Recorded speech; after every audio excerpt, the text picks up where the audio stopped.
Salut à tous, aujourd'hui petite vidéo pour parler donc comme d'habitude du Covid-19. Le foutage de gueule du gouvernement continue de plus belle, le couvre-feu est toujours d'actualité, on n'a toujours pas le droit d'aller voir nos copains, notre famille, etc. On n'a toujours pas le droit de se déplacer comme on veut. Certains commerces sont toujours classés non essentiels.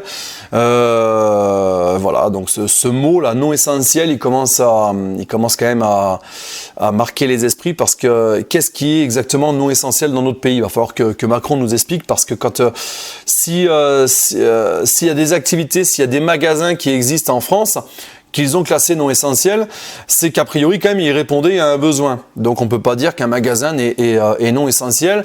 Et on s'est tous retrouvés plus ou moins embêtés durant le dernier confinement, quand on pouvait même pas aller acheter une paire de godasses à nos enfants. Voilà, bon bref, le foutage de gueule continue. On entend également par-ci par-là toujours nos gouvernants rivaliser de conneries plus grosses qu'eux pour je sais pas, pour faire les malins à la télé ou j'en sais rien. Quand il y en a un qui nous annonçait il y a quelques temps qu'il ouvrait donc les stations de ski mais sans les remontées mécaniques. Maintenant on ouvre les parcs d'attractions mais sans les attractions. Bientôt la mer sans sable et les piscines sans eau, hein, soyons fous. Enfin voilà, on continue à se foutre de notre gueule, on voit bien qu'on continue dans l'absurdité complètement la plus totale. Mais pendant ce temps-là, on est toujours privé de nos libertés. Pendant ce temps-là, Macron fait passer toutes les lois qu'il avait prévu de faire et l'austérité avance à grands pas. On y va droit dans le mur, mais c'est pas grave. Tout le monde obéit, tout le monde met son petit masque. Et pendant ce temps-là également, il y a 20 millions de personnes qui ont déjà reçu une première dose de leur vaccin. Soi-disant, c'est ce qui va nous sauver de cette crise. C'est ce qui va nous permettre de reprendre une vie normale. Alors si une vie normale, c'est aller de temps en temps au restaurant et de pouvoir aller en discothèque, quoique les discothèques pour l'instant c'est pas sûr, mais si c'est ça, retrouver une vie normale, je vois pas trop où est la normalité. Pour moi la normalité c'est de retrouver un petit peu mes libertés dans le respect de chacun, mais surtout pouvoir me déplacer comme je le veux et d'aller voir qui je veux et quand je veux. Voilà. Bon, actuellement c'est pas le cas.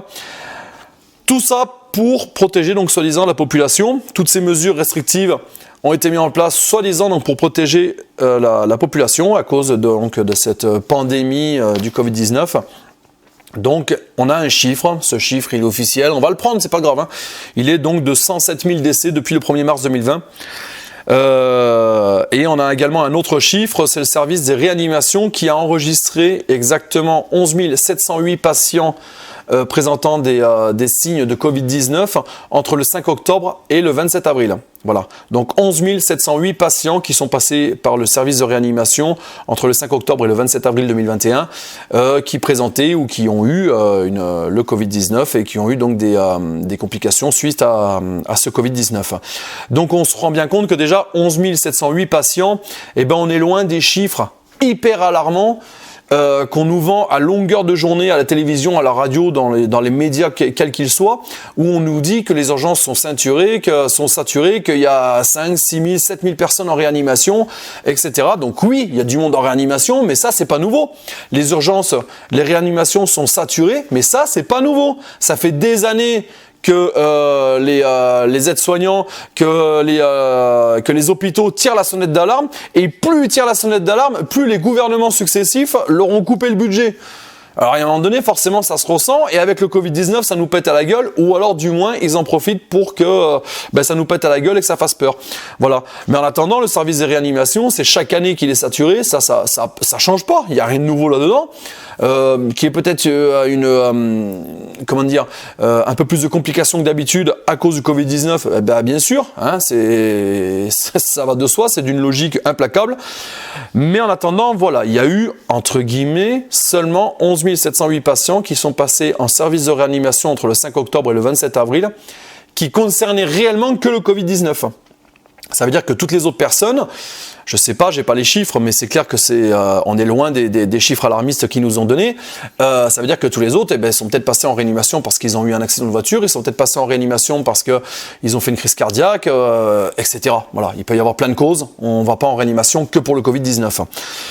Alors, on va rester dans le service de réanimation puisque j'ai regardé un petit peu les chiffres. Alors, je vais vous mettre les sources en commentaire, mes sources.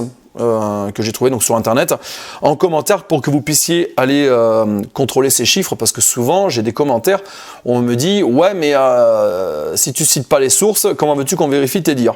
Au moins comme ça vous aurez les sources. Et quand on y est à parler de réanimation, il y a quasiment 90% des patients qui ont été admis en réanimation qui présentaient au moins une comorbidité. Au moins une. Les plus fréquentes au niveau des comorbidités, ça a été donc l'obésité. Et l'obésité, à elle seule, représente quasiment une personne sur deux, c'est-à-dire 47%. Donc 47% des personnes qui se sont retrouvées en réanimation présentaient un problème d'obésité. Voilà. Donc, les deux autres plus fréquentes, c'est l'hypertension artérielle et le diabète. Ça veut dire que quand même, il y a 90% des patients qui ont fini en réanimation, qui présentaient déjà des complications et donc qui sont des personnes fragiles, tout simplement. Donc, comme toutes les maladies, les personnes fragiles subissent plus que les autres les effets néfastes de cette maladie. On va parler maintenant des décès. On parle des personnes qui sont décédées à cause du Covid-19, qu'ils aient déjà une fragilité ou pas, une comorbidité ou pas. Voilà, c'est pas grave. Elles sont décédées du Covid-19, ou du moins le Covid-19 les a accompagnées ou a accéléré leur décès. Mais en tout cas, voilà, le Covid-19 fait partie du décès. Elles l'ont attrapé, elles en sont décédées. Et dans ce chiffre, les amis, donc dans ces 107 000 personnes qui sont décédées du Covid-19, 93% avaient plus de 65 ans. Donc c'est un chiffre déjà qui peut faire peur, mais tout en sachant, n'oubliez pas que à 65 ans, on est jeune, mais quand on a déjà des problèmes de santé qui nous fragilisent, on est déjà plus fragile face à la maladie, et donc les risques de décès augmentent. Donc oui, à 65 ans, on est encore jeune, oui, c'est triste de mourir à 65 ans, mais quand on est déjà fragilisé par d'autres maladies, en général, que ce soit le Covid, que ce soit la grippe, que ce soit n'importe quelle autre maladie, quand on est déjà fragilisé, c'est jamais bon, hein, on le sait.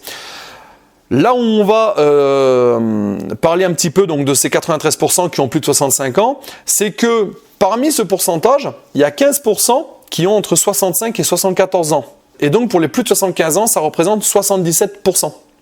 Donc on s'aperçoit quand même que parmi tous les patients qui sont décédés du Covid-19, une énorme partie, puisque c'est quasiment 90%, avaient déjà une fragilité, une comorbidité, ou étaient déjà malades, cancer, etc. Ou bien ils étaient âgés, puisque 77% avaient plus de 75 ans. Voilà, donc presque 80% qui avaient plus de 75 ans. Et malgré tout, qui c'est qu'on emmerde le plus avec les fameuses restrictions sanitaires? C'est les moins de 65 ans. C'est ceux qui travaillent, c'est les jeunes, c'est vraiment ceux qui sont le poumon de la France et qui font avancer le pays, qu'on emmerde le plus, qu'on empêche de